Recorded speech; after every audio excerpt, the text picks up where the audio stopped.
The ends of linear chromosomes pose unique problems during DNA replication.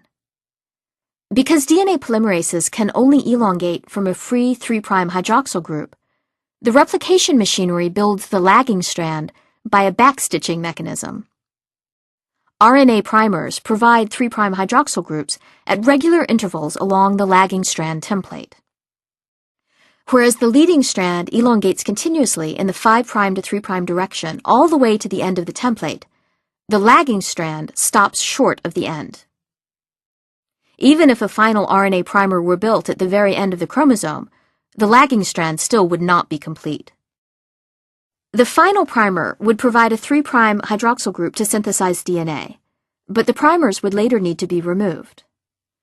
The 3' hydroxyl groups on adjacent DNA fragments provide starting places for replacing the RNA with DNA.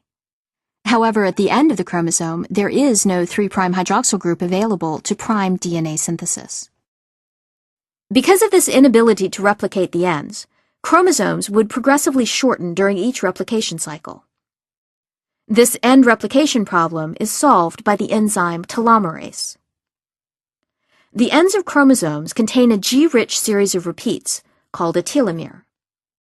Telomerase recognizes the tip of an existing repeat sequence.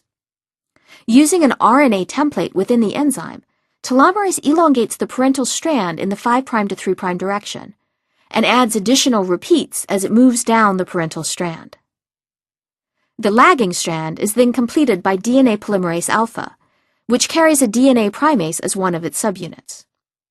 In this way, the original information at the ends of linear chromosomes is completely copied in the new DNA.